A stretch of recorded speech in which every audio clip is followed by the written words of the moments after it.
Estamos aquí ubicados en la mesa para abrir este segundo bloque y estamos con los invitados. Lo veníamos anticipando y hablábamos recién en el inicio del escándalo Facebook, el escándalo Cambridge Analytica, el uso de datos, la filtración de datos. Bueno, ya nos va a poner un poco más en autos Javier Palero, que llega como analista de políticas públicas de la ONG Access Now. Javier, buenas noches, bienvenido. Buenas noches, gracias por la invitación. Muchísimas gracias por venir, Y está con nosotros también el ingeniero Oscar Gencarelli, que es responsable de vinculación de la Universidad y Empresas de Universidad La Pascal. Buenas noches, bienvenido, ingeniero. Hola, ¿cómo le va? Gracias Bien, por la bien. invitación también. Con él vamos a hablar sobre el Internet de las cosas y este futuro que ha llegado, ¿no? Este futuro que ya está entre nosotros desde hace un tiempo. ¿Cómo era que recién decía, ingeniero? Y yo decía que el futuro es algo que siempre estamos buscando, Y en el caso mío, que empecé estudiando ingeniería en los 80, que era la carrera del futuro, aún estoy esperando el futuro, ¿no? En algún momento llegará. En algún momento llegará. Vamos a ver el informe sobre Facebook, el escándalo Facebook, y luego lo charlamos aquí con Javier. Dale.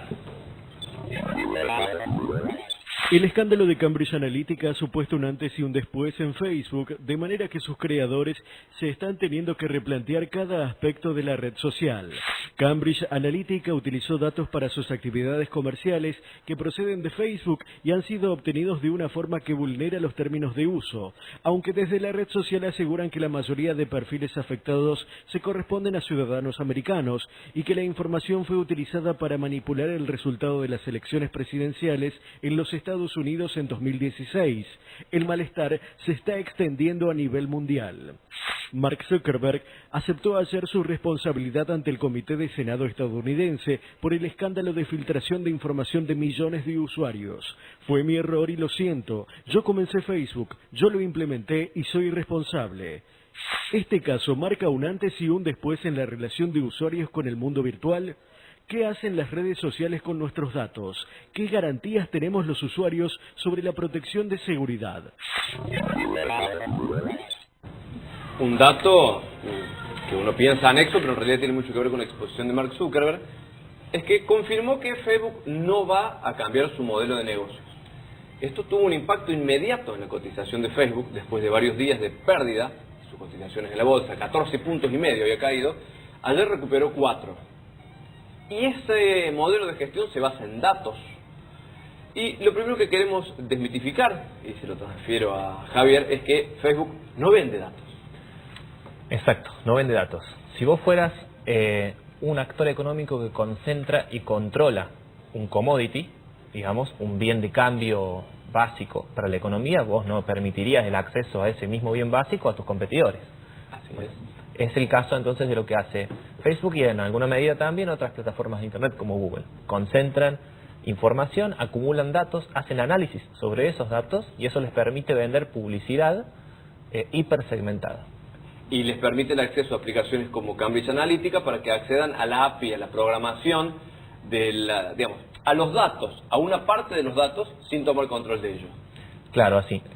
Para que Facebook genere, digamos, mucho más uso y se vuelva un actor relevante en el ecosistema de Internet, lo que hace es permitir a otras empresas que accedan a alguna de la información que Facebook tiene almacenada sobre sus usuarios. Pasa cuando uno se baja una aplicación en el teléfono y pone conectarse con Facebook. Bueno, lo que esa aplicación hace es traer de Facebook una información básica como nuestro nombre, email y algunas cosas más, y usa eso para esa aplicación. Entonces Facebook lo que hace es prestar, si se quiere, alguna información nuestra a terceros.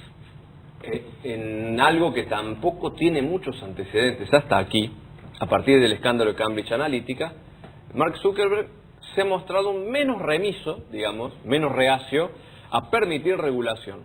Hasta aquí, Facebook y los gigantes de la informática han dicho, la regulación, amparados en su poder económico también, han querido poner las reglas de juego y hasta aquí han podido hacerlo. No obstante, es la primera vez que Mark Zuckerberg dice, podremos analizar qué regulación vamos a aceptar. ¿Qué podemos entender o qué podemos creer de esto que propone Zuckerberg? Se puede creer todo lo que dice, porque de hecho a estas alturas le viene bien la regulación en Facebook. Llega a un punto en el que es tan poderoso y concentra tanto del tráfico, digamos, y de la experiencia diaria de los usuarios de Internet, que cierto tipo de regulación no le va a molestar. De hecho, inclusive, si se le ponen obligaciones difíciles de cumplir, por ejemplo, monitorear el contenido permanentemente, tener sistemas de inteligencia artificial que permitan, por ejemplo, mejores controles de privacidad, etcétera, súper granulares, son cosas que solamente grandes empresas con millones de Claro, dólares la podrían hacer. supremacía tecnológica la tiene Facebook. O Él, sea, él mismo hoy está regulando el mercado. Él es un regulador en función mira, yo te iba a de contar esto, algún análisis sobre las declaraciones de Zuckerberg. Su mea culpa, su arrepentimiento, es absolutamente relativo desde la estrategia corporativa de presentación. Cambiaron la imagen del empresario que se beneficia por el ser humano, el joven que cometió un error. Hasta en lo discursivo y en la posición que tiene, él dice, mi error fue no tener una lectura abarcativa de lo que esto podía generar. Pero cambia, no es el empresario, es, yo creo que el sistema... El joven self-made man tan caro a la cultura norteamericana. Yo creo que es todo un circo para nosotros, pero creo que es protegido, defendido y cuidado porque es un... La estrategia de cometí un error, o sea, cometí un error. ¿Quién va a ir contra alguien que cometió un error, no? A sabiendas de que en realidad no cometió ningún error. Pero hay una cosa muy interesante. Esta es al menos la cuarta o quinta vez en la que Facebook admite que cometió un error con el mismo lenguaje, ¿sí? Ahora, si uno se equivoca una vez, bueno, puede ser que la culpa sea de él. Ahora, si se equivoca 5, 6, 7, 10 veces o las veces que todavía no sabemos, el error es nuestro. Más cuando hay situaciones que permiten eso. La equivocación beneficia, en este caso, a Cambridge Analytica, en la administración y el manejo de datos. O sea, y a quienes fueron beneficiados con ese... Y a quienes le compraban esos datos a Cambridge Analytica, en realidad. Yo vuelvo al punto de la regulación por un aspecto esencial, porque en definitiva, volvemos a lo que hablamos recién. Por primera vez, creo, a nivel masivo, a nivel popular, estamos comenzando a discutir sobre datos, sobre la posesión. Y estamos empezando a advertir que aquel sueño hermoso de la comunidad virtual tenía una cláusula que nunca leímos. Digo, ¿qué reflexión te merece a vos que finalmente estemos discutiendo sobre los datos? Bueno, dos cosas. Una, es bienvenida la situación en la cual nos preguntamos un poco qué pasa con los datos. El caso de las redes sociales es el más alevoso, si se quiere, y el más extendido. Google, Facebook, Twitter, ¿sí? Amazon también, que presta muchos servicios que van por atrás de lo que usamos todos los días. Ahora, estamos dejando huellas digitales por todos los lugares donde nos movemos. Digitales no de los dedos, esta vez, sino de Internet, de la informática. Nuestro celular registra por dónde pasamos, qué hacemos, con quién hablamos, cuántas veces, desde qué lugar. Se hace el seguimiento de la navegación en la computadora, en el celular. En fin, hay un montón de información que vamos generando. Y si le sumamos lo que el Estado junta, cámaras de vigilancia, lectores de patentes, dejamos huellas por donde pasamos, ¿sí? Los datos son, creo yo, el tema del siglo XXI. Tenemos que regularlo y tenemos que discutirlo y por un lado doy la bienvenida a eso. Y por el otro está esta cosa de el sueño de Internet. Yo no creo que el sueño de Internet se haya acabado por esto. Esto es un tropezón grave en el camino, pero Internet sigue siendo, y el ingeniero después nos puede explicar mucho más sobre eso, una tecnología que permite muchos más usos, que sigue siendo esencialmente abierta, libre e interoperable. Y puede surgir una nueva generación, quizá de redes sociales, ojalá, que permita otro tipo de usos menos lesivos para los derechos. Y dijiste Estado, y me detengo un segundo ahí, porque el Estado también tiene todos nuestros datos. Y no solamente Facebook. Hay otros actores en el mercado de la comunicación que también almacenan datos y a los cuales por ahora no le estamos exigiendo con el mismo rigor que a Facebook que nos den cuenta sobre qué hacen con esos datos. ¿Las telcos, por ejemplo? Por ejemplo. Lo que pasa es que eso genera como una sociedad de actores que son poseedores de datos y hay una distribución mayor de esos datos. Eso también tiende a darnos un mejor escenario hacia futuro.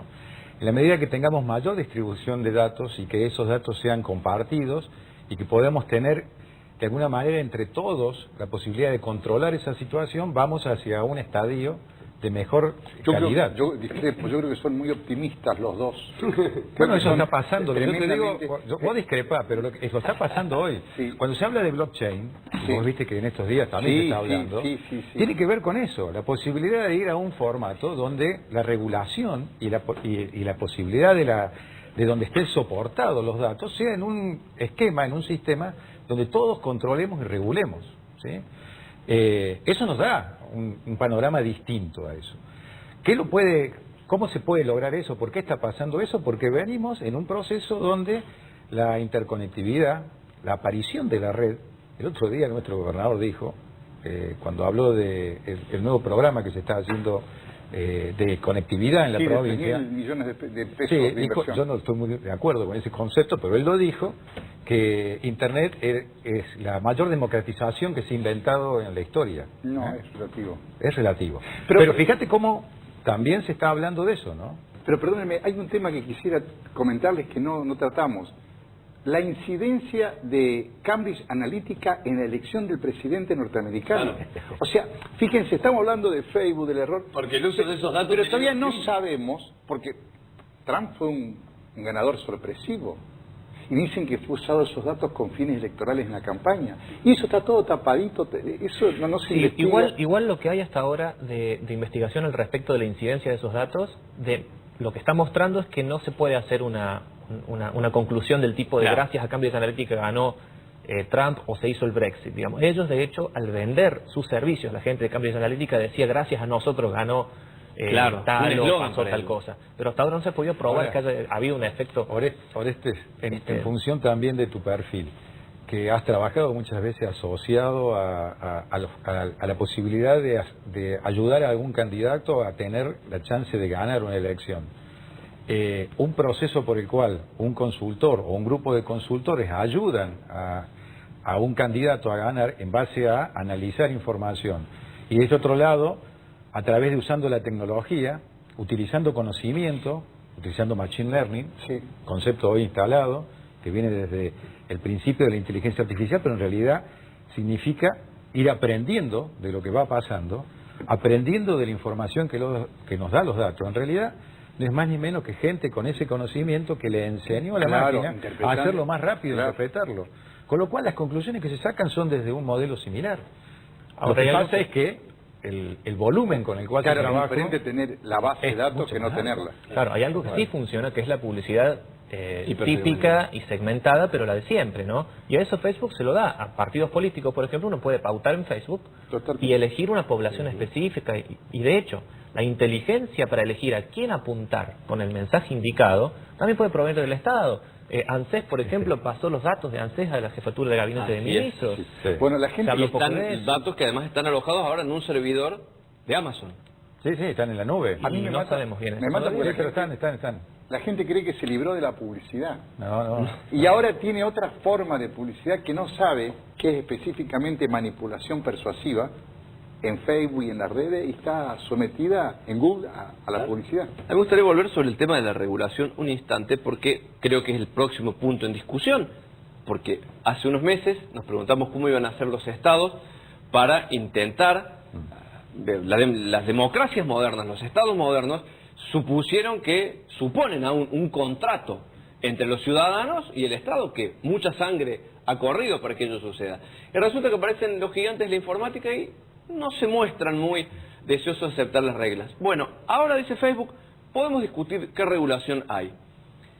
Facebook lo que hasta aquí ha manifestado es que no le interesa mucho el modelo europeo. Y me gustaría que nos explique, Javier, cuál es ese modelo europeo y qué tiene como contraposición. El modelo europeo lo que tiene es, hasta ahora, uno de los estándares de protección de datos más altos del mundo. A partir del mes de mayo empieza a regir en la Unión Europea la nueva Directiva de Protección de Datos Europea, que por lo general es la que inspira luego leyes en América Latina. Pasó en el año 2000, 99-2000, y se dice que ahora va a pasar algo parecido, que las reformas de protección de datos que se vienen van a tomar de esa ley europea, que lo que hace es básicamente dar mucho más control al usuario y establece obligaciones de pedir permiso y avisar, y de informar minuciosamente para cada cosa que se va a usar un dato, y dar la garantía de que cuando no se use más se borre. Hay varios principios, ¿no? La contraposición a eso es el modelo norteamericano, que es más bien de ir haciendo cosas y después ex post, digamos, aparecer con una cuestión de comercio, de defensa del consumidor, y hacer como pequeñas intervenciones, ¿no? Que es distinto de tener una ley amplia y abarcativa. Ellos no la tienen. O el joven CEO pidiendo disculpas. Claro, ¿no? el modelo del pedido de disculpas, ¿no? Volviendo y manteniéndose en el mismo espíritu, ¿no?, de emprendedor, y pidiendo disculpas desde un formato como un emprendimiento donde cometí un error, digamos. Pero se ha vuelto demasiado peligroso esto como para dejarlo inclusive hasta el más liberal de todos se empieza a asustar cuando ve que está en peligro la democracia y la forma de elegir a los representantes del pueblo. Acá en Argentina tuvimos la noticia de que el gobernador Urtubey dijo que estaba usando inteligencia artificial y datos para tratar de evitar que jóvenes queden embarazadas en Salta. una barbaridad, Un abuso, datos es decir, sensibles algo de sobre una la vida gravedad. sexual de menores de edad Una barbaridad. en manos de empresas privadas, nadie sabe cómo se Minority manejan. Report, prácticamente. Por eso necesitamos mejores leyes de protección de datos personales, más duras, entes independientes. En Argentina no es independiente, lo pone el Poder Ejecutivo.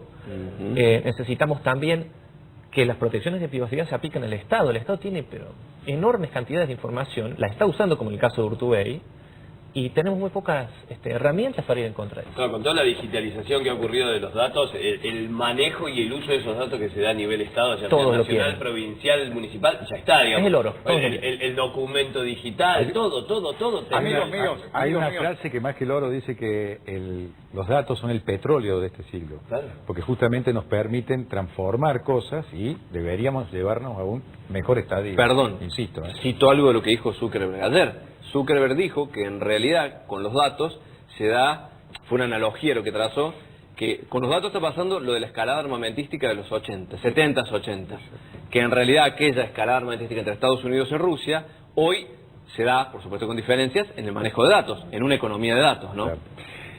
Yo, amigos míos, lamentablemente... ¿Volvió? No, yo soy un escepticista. Creí que había vuelto la frase del año Yo le voy a pasado. contar. Yo Volvés creo que al siglo anterior. para Internet, para el mundo digital, no hay más fronteras, no hay más países. Y tiene una supremacía de inversión de poder y tecnología. Imagínate vos el Estado argentino regulando un monstruo como Facebook. El Estado chileno, o sea, pero sinceramente creo que nos vamos a asomar a un futuro incierto, donde este es el primer antecedente probado, lo de Zuckerberg, pero estamos desprotegidos. Y no dan tiempos, ni la capacitación, ni los conocimientos, ni el derecho, que está escribiendo hoy, el derecho informático se está escribiendo hoy, para contener semejantes imperios de comunicación. Hay ya un intento, que lo podemos mencionar, que era otro tema que está dando vuelta, que es la Cloud Act, la ley de la nube, que también nos puede explicar Javier, también te invito a cualquiera, pero digo, es un intento de un Estado por finalmente poder legislar donde la empresa tiene sus servidores. Exacto. Por ahí viene la cuestión. Sí, es básicamente una idea que surge para resolver estos problemas de jurisdicción, de quién tiene los datos, quién tiene el poder para pedir que esos datos... ¿Territorialidad? Claro, exacto. Surge de un caso que tuvo Microsoft en Estados Unidos, donde pidió datos de un usuario que estaba en Europa. Exacto. Y en Europa hay más protecciones para la privacidad. Entonces Microsoft dice, no te puedo dar los datos de este usuario, y el gobierno estadounidense dice, pero vos tenés sede en Estados Unidos. Y Microsoft dice, pero mi usuario está en Europa y se le aplican las leyes De Europa. que lo protegen mejor. Claro. Y básicamente esta ley viene a solucionar eso, diciendo que se extiende extraterritorialmente la Ojo que les jurisdicción cuento que ya estadounidense. están poniendo servidores en el mar, están ambientando barcos para estar... Servidores en el mar. Sí, barcos especialmente acondicionados, tipo bodega, donde ponen los servidores y lo van a poner a navegar fuera de las jurisdicciones de esas Y características. no he leído si el plan no me recuerdo cuántos satélites quiere Elon Musk para Sí, que dotar necesita Internet. para lograr el No Por eso, sé. y vamos a eso. Por eso o soy sea, escéptico, porque luchamos contra un poder infinito, con muy poco poder, como Estados, ¿no? Claro. Y le dimos todo el poder nosotros, además, digo, ¿no? Todos esos datos los proveímos nosotros sin hacer absolutamente nada. No nos robaron nada y los aportamos nosotros día tras día, aceptando todos y cada uno de los términos y condiciones, estamos dándoles más poder. Bueno, Sí. pero ahora vamos a poder y debemos ir siendo más inteligentes en el uso de eso. Claro, sí. Porque de eso se trata. Claro. De hecho, uno lo vayamos manipula. aprendiendo nosotros. Claro, uno los va a ir manipulando y lo tiene que ir manejando de manera más inteligente, ¿no? Pero eso se puede hacer si sabemos qué piensan hacer con esa información, porque una cosa es que yo te explique, te voy a dar esto y voy a hacer esto con tu información, aceptarlo y vos lo aceptás, y distinto es que yo lo tome y haga cosas sin avisarte, Claro. se lo dé a terceros sin que lo sepa. Claro, porque en términos y condiciones que nadie lee, y volvemos siempre a esto de, bueno, dale, damos a aceptar, Vuelve nadie la va a leer frase. 15, 16, 20 hojas de términos y condiciones, ahí dicen que tus datos van a ser utilizados. El tema es que no dicen para qué van a ser utilizados o en qué posibles usos podrían llegar Y a a veces tener. ellos mismos violan sus propios términos. Todo suyo, Oreste, dígalo. ¿Vamos a un corte? No, antes del corte, dígalo. Bueno, vamos a la célebre frase. frase. Estamos en el horno. Estamos en la puerta del horno, nuevamente en la puerta del horno. Música en vivo para irnos.